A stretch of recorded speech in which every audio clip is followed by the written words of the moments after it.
Begin our show this morning with Ukraine and two crucial meetings taking place today that could impact the war with Russia. In Germany, the United States is leading talks with defense ministers from more than 40 countries, talks aimed at supplying Ukraine with more weapons. And in Moscow, the United Nations Secretary General Antonio Guterres just met with Russia's foreign minister ahead of talks with President Putin. Guterres is expected to push Putin on a ceasefire, though hopes of a breakthrough are low. Here's the UN chief speaking this morning.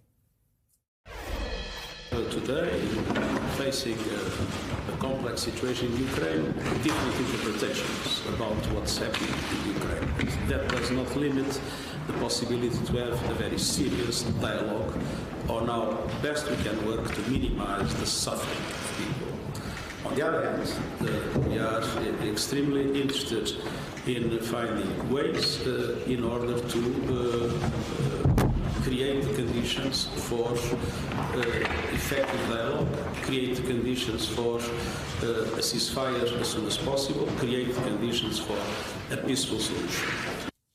NBC News foreign correspondent Matt Bradley joins us now from southeastern Ukraine. So, Matt, let's start off with that visit by the UN Secretary General to Moscow this morning. He met with the Russian foreign minister. That's ahead of talks with Vladimir Putin. Ukraine's President Zelensky has been critical of this trip because it comes before a trip to Kyiv. So what has come out of this morning's meeting so far?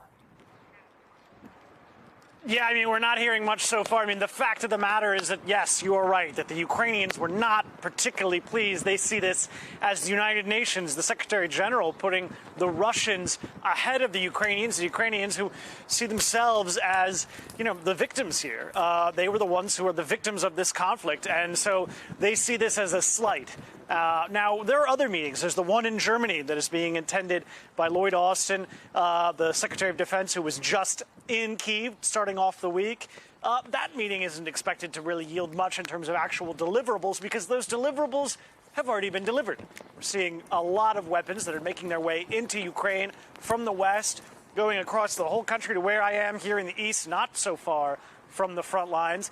But, you know, Russia has really warned that all of these weapons that are coming into Ukraine are not doing anything but exacerbating the situation. And they're saying that NATO and its other allies outside the alliance need to stop giving weapons to the Ukrainians or risk more punishment. Guys? So, Matt, as the diplomatic efforts continue on the battlefield, we're getting more reports of fighting in the eastern part of the country. Do we know, is Russia making significant gains? Yeah, it's a good question because, of course, we're all waiting for that big offensive that's going to, you know, totally change the tide of the war. Well, so far, we haven't really seen that. What we have seen is a lot of aerial attacks. We've seen shelling, and just this morning, my team and I, here at our hotel, we were woken by the sound of 3 explosions right outside the city of Zaporizhia. Now, we understand that it was 2 cruise missiles that flew over a nearby nuclear power plant, one of the largest nuclear power plants in Europe. Now, that is threatening in itself, but the Russians have shown time and time again a unique disregard for the safety and the real danger of nuclear power, not just for Ukraine, but for all of Eastern Europe. You know, they haven't seemed to learn their lesson from the disaster of Chernobyl, also here in Ukraine. And another issue that has just caused so much a sense of a victimization by the Ukrainians at the hands of the former Soviet Union in Moscow. Guys? So, Matt, you're talking about where you are right now. The latest intelligence report from Britain's Ministry of Defense says Ukrainian forces there in Zaporizhia are preparing for a potential Russian attack from the south. Why is that city so important? This city is really part of an industrial heartland. It's not far from the city of Dnipro. It's almost twin cities. And as you can see behind me, this huge bridge, this is one of many bridges in this city of Zaporizhia. It's on an island, and it has a lot of industry. It has that huge nuclear power plant not so close by. The Russians, as they've turned their attention away from their assault on the capital of Kyiv and a little bit turned it away from the northeastern city of Kharkiv, they focused on the east, and now they're also focusing on military production facilities and major infrastructure units like power plants and, critically, railway installations. That was what we saw yesterday with the Russians bombarding 5 different railway sites. Now, this is kind of a message. It is obviously supposed to degrade Ukrainian infrastructure, but it was also sending a message to those 2 cabinet officials who were visiting, who traveled by train. And also, it added to the warnings that Russia has been given that they shouldn't be sending weapons into this country. All those weapons are traveling by train as well. Guys. All right, Matt Bradley in southeastern Ukraine. Thanks, Matt.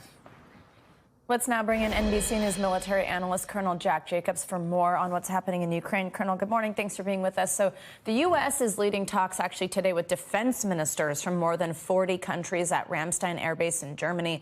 Now, that meeting is focusing on how to arm Ukraine. So first, let's listen to what Secretary of Defense Lloyd Austin said in his opening remarks. Ukraine needs our help to win today, and they will still need our help when the war is over. My Ukrainian friends, we know the burden that you all carry. And we know, and you should know, that all of us have your back. And that's why we're here today, to strengthen the arsenal of Ukrainian democracy. Now, yesterday, though, Russia's foreign minister did say that by supplying weapons, NATO is fighting a proxy war with Russia. This is sort of a question we've had since the beginning. Where is that line? He warned that could increase the risk of a World War III, obviously alarming, and a nuclear conflict. Should NATO and the West be concerned about that? Are foreign weapons putting global security at risk? What do you think about that assessment?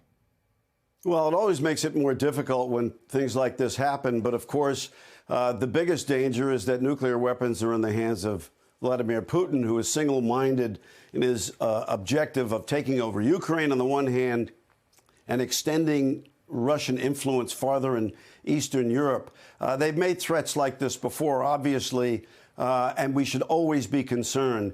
But I think one of the things that contributes to Putin's paranoia is a statement that the Secretary of Defense made yesterday, in which he said that he suggested, almost said directly, that our objective is to degrade Russian military capability. If Putin were not already paranoid about an existential threat to Russia before he is now, and we should follow the Teddy Roosevelt's dictum about speaking softly and carrying a big stick. There's one other thing about Secretary Austin's statement today, and that is I think he's trying to get the defense ministers to influence their countries to do more economically to cut their ties with Russia and then make it more difficult for Russia to continue the attack. Savannah. Now, there have been multiple reports of Ukraine striking a fuel depot in Russia. So I want to ask a little bit about what I was just asking about with those weapons being supplied by NATO. The UK Armed Forces Minister said it was, quote, entirely legitimate for Ukraine to target supply lines within Russia. Do you agree with that, particularly if NATO-supplied weapons are used? And is that something the U.S. would openly back, or does it set any type of dangerous precedent? Yeah, that's much more dangerous. I think the relatively small number of weapons we've given them need to be concentrated on Russian forces who are in assembly areas. Those are very good targets. And if we want to get the Ukrainians to blunt any Russian attack, the best way to do it is to encourage them to hit Russian military formations that are already in Ukraine rather than trying to hit supply lines, Savannah. And now, Colonel, finally, according to local media reports, Finland and Sweden could apply to join NATO as early as next month, two countries that have historically been neutral. What impact could that have on this war, and what reaction would you expect from Russia? Well, they're terribly scared. They're worried very much about Russia's incursions into Europe. There's very little doubt among anybody in Europe that the next target is Moldova, certainly parts of Moldova, and those who have been threatened by Russia before are certainly concerned and want to be protected by NATO. It certainly raises the bar. It makes it easier for there to become more conflict in Europe. But if you're in those countries, you want to be protected by the West, and the best way to do it is to join NATO, Savannah. All right, Colonel Jack Jacobs, as always, thank you so much. You're welcome. Turning now to former President Trump and two major headlines connected with him. The first involves New York State's investigation into the Trump Organization. Yesterday, a judge found Trump in contempt of court, ordering him to pay a fine of $10,000 a day until he turns over materials subpoenaed by investigators. This is part of New York Attorney General's civil investigation into Trump. NBC News correspondent for investigations Tom Winter joins us now with more. Tom, good morning. So in his statement, New York's AG Letitia James said, quote, "For years, Donald Trump has tried to evade the law and stop our lawful investigation into him and his company's financial dealings. This ruling makes clear no one is above the law." So, Tom, walk us through this investigation, what it's focusing on. What is it the AG's office is looking for here? Right, Joe. So this is a civil investigation, meaning that nobody's going to be put in handcuffs over what the attorney general eventually comes up with. That's not something in her purview. There's a separate criminal investigation, which the Manhattan DA's office says is ongoing, though we've seen no recent steps of activity. Some of the things that they're looking for, we're looking at on screen, talking about file cabinets within the Trump organizations. We've all seen over the years the photographs of the former president before he was even a candidate would print out materials, write Post-it notes on it, and then send them off to employees or family and friends. So they're looking for those type of things, as well as a couple of cell phones he used while he was running his business. So that's what they're still looking for, still trying to get. The president had a deadline of March 31st. He did not meet it, according to the attorney general's office. And yesterday, Joe, the judge agreed with that assessment. So what is it that the Trump team is saying? I assume they're planning to appeal this one, right? 100%, yeah. They're going to go to the First Appellate Division in New York, and they'll likely ask for a stay. They put out a statement yesterday talking about this and essentially saying they disagree that this even rises to the level of contempt. They do promise that they're going to appeal, and I expect that they'll ask for a stay so that the meter, so to speak, on what the former president has to pay as far as fines, that stops pending the outcome of that appeal. And Tom, we've seen Trump use executive privilege as a way to try and shield documents in other investigations. Does he have any special protections in this civil case? He doesn't, Joe, and the reason for that is because all of this occurred prior to him being in office. It doesn't include his communications while he was in the White House. It doesn't include any sort of presidential or executive branch decision-making processes. This all pertains to him prior to being in the White House and is somebody who is a private citizen running a private business. So he can't use that as a potential shield here unless there's something that the AG's office is looking for while he was in the White House. But we've seen no indication of that. Tom Winter. Thanks, Tom. Appreciate it. Thing. Turning now to the other big headline for former President Trump, newly revealed text messages are showing just how far the Trump White House may have been willing to go to try and overturn the 2020 election. The texts obtained by CNN were some of more than 2,000 messages turned over to the January 6th Select Committee by former White House Chief of Staff Mark Meadows. Let's bring in NBC News reporter Julie Sirkin for more on this. Hey, Julie, good morning. So first, we want to point out that NBC News has not been able to independently confirm the authenticity of all the text messages. We've reached out for comment, but please tell us what these text messages do reveal. Who are they from? What are they saying? What are they discussing? Yeah, good morning, Savannah. Well, the first thing to remember here is that these text messages are all things that Mark Meadows himself turned over to the committee willingly in that brief period of time that he was cooperating with the investigators on the January 6th Select Committee. And the thing that kind of surprised me the most in this was just the sheer amount of pleas from Republican lawmakers who were in the building, in the Capitol at the time of the insurrection, pleading with Mark Meadows, the former president's chief of staff, to ask President Trump to call off these supporters, to call off the riots. And things surprised me the most, like these texts from Marjorie Taylor Greene, who publicly, of course, defended many of these protesters. But as you could see on your screen, she said, quote, "This isn't the way to solve anything. Please tell the president to calm people down." Of course, that's not something we've ever heard publicly from her. And there's other text messages here from other lawmakers as well that we've reached out to, but we haven't heard back yet. We also, I know within these text messages, got new insight into how the White House may have tried to persuade state officials in places like Georgia and Arizona to negate the will of their voters. What do these texts show about those efforts? Well, I think it shows just how far this escalation went to pressure these state officials. Of course, we know in one state like Georgia, the Secretary of State, Brad Raffensperger, had that widely reported phone call with President Trump in January, where he personally tried to pressure him to overturn the election results for President Biden. But here we know that Mark Meadows actually reached out to him in the months prior as well. We see this sort of building escalation. He texted, according to these text messages that we were actually able to verify with Raffensperger himself, in December, asking him to please call the White House. Your voicemail is full. Raffensperger, according to him, did not reply to those text messages. And we see this sort of pattern of Trump's allies and aides and using up all these resources in the White House in the months after the election to sort of pressure these election officials to overturn the will of the people in those states.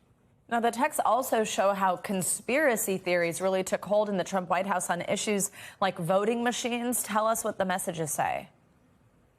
This one was really interesting. We see top political aides like Jason Miller in these text messages telling Mark Meadows that he sort of did his research on these conspiracy theories at the behest of former President Trump. In one text message, he told him that he did a, quote, backgrounder on those Dominion voting machines that widely spread conspiracy theory that those voting machines were somehow hacked or fraudulent. The interesting thing here is that Miller says that he doesn't find those conspiracies credible in his research, but leaves it up to Meadows whether to share this report with former President Trump. And he says, of course, that the former president was, quote, hyped up on these conspiracy theories. He called his aides often about them. These text messages show to sort of do this research and do their due diligence and look into these reports, which Miller here is saying weren't even credible. But to please the former president, he was leaving it up to the chief of staff as to whether to share these findings with him. Julie Sirkin, thousands literally of messages to go through. Thank you for bringing us some details there. It's the blockbuster deal that is shaking up the social media landscape. Twitter has accepted a $44 billion bid from Elon Musk, the world's richest person. Musk says he plans to take the site private, adding in a tweeted statement that, quote, free speech is the bedrock of a functioning democracy, and Twitter is the digital town square where matters vital to the future of humanity are debated. Joining us now is Caleb Silver, editor-in-chief at Investopedia. Caleb, good morning. Good to have you with us. So the Musk takeover of Twitter is receiving mixed reviews, to put it mildly. One person who's on board is former Twitter CEO Jack Dorsey. In a tweet, he wrote in part, Elon is the singular solution I trust. I trust his mission to extend the light of consciousness. He went on to write, I'm so happy Twitter will continue to serve the public conversation around the world and into the stars. So what do we know about Musk's plans for Twitter, and what would taking it private mean for how the company's run? Yeah, good to be with you. Well, taking it private means he can do whatever he wants with it. There are no shareholders now, if he takes this private and if this deal closes, that he needs to answer to. He has other lenders in the deal, including Bank of America and Morgan Stanley. He may have to answer a few questions there, but he has said he doesn't care about the economics of it all. So let's get into what he might do from a technology perspective. He's talking about publishing Twitter's code and recommendation algorithm to give more transparency to see how content gets recommended, upvoted, downvoted, and how things surface. That could be very interesting. He's also talking about authenticating all users in an attempt to defeat the spam bots. The spam bots obviously are going to mean that people who have a lot of followers might all of a sudden see that they have less followers. Maybe even Elon Musk, he's got 83 million followers.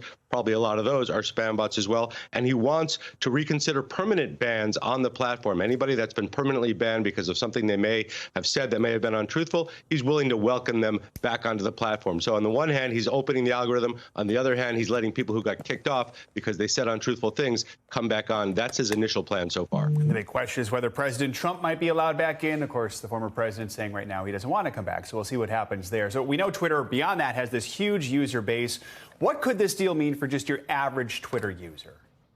Well, you're probably going to see, at the one hand, less followers if you have a lot of followers because of the cleanup of the spam bots. On the other hand, you're going to see a lot more content on there and a lot more conversation. That's what really Elon Musk is trying to do here. Open it up as the town square for conversation, good, bad, ugly. He doesn't care. So expect a lot more content you may not be used to be seeing on Twitter come onto the platform soon, because he's going to allow a lot more people onto that platform at the same time. So I would expect that. From a monetary perspective, he says he doesn't care about economics. That said, he is a business person. He has a very smart business person who's built some successful companies. So I would expect other ways to monetize the users, because as you said, Twitter's got a lot of users, about 220 odd million. It has not been able to monetize them the way that a Snapchat has, an Instagram, or a TikTok. It has not been able to do that. So maybe he'll find a way to unlock that money. And so, Caleb, how is the market responding to all this? I think people weren't totally convinced that he was going to go through with this deal, but he actually did. He pulled it off. Now the stock stopped trading yesterday. It was halted, obviously, because the Twitter board approved this deal. So I think that Twitter shareholders, those that have been in the stock a long time, felt like it was never going to get beyond the $54.20 that he offered, and this was the best deal that they could get. So you're not seeing a huge spike in the shares, and all shareholders now are going to get cashed out at $54.20 as this company goes private. All right. Caleb, thanks so much for your expertise. Appreciate it here. Thank you. Now let's get a check on your morning news now weather. NBC's Michelle Grossman is with us. Hey, Michelle, good morning. Good morning to you both. And we are watching some April showers today, stretching from New England all the way through the Gulf Coast states and the southern parts of Texas. We're seeing some heavy rain right now in southern parts of Texas. Let's go ahead and take a look at radar because we do have some heavy spots with some rain falling where you see the yellows, the reds, especially right near Brownsville. We saw some lightning earlier. That has let up. It's really over the Gulf right now, but we're still watching that heavy rain falling. So we could see some flooding in those spots. We also do have a couple spots where we could see some flooding. So I'll show you that.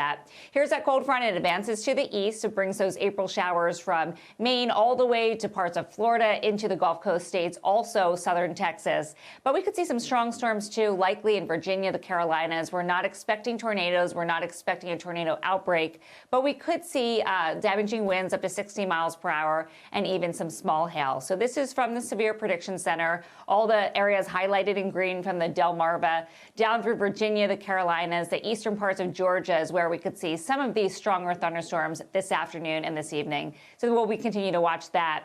Then as we go throughout time here, we're going to watch this frontal system move off to the east, and that's going to bring the chance for some heavy rain in some spots. It's a cold start for many, too. In Florida, we're looking at temperatures in the 80s, upper 80s. But in the Midwest, the Great Lakes, we are starting out very chilly in the 20s and 30s. So 39 million people impacted by a cold start. We're looking at freeze warnings. That's where you see that kind of hot pink color. Des Moines, also Chicago in that. And we're looking at frost advisory, too. So when you see this, you just want to cover your sensitive plants since the growing season has started. And this will advance to the east tomorrow and then eventually into the northeast on Thursday. So feeling like winter for some with temperatures only in the 20s. Back to you guys. All right. Thank you, Michelle. Appreciate it. Thanks, Michelle. Sure. Thanks for watching our YouTube channel. Follow today's top stories and breaking news by downloading the NBC News app.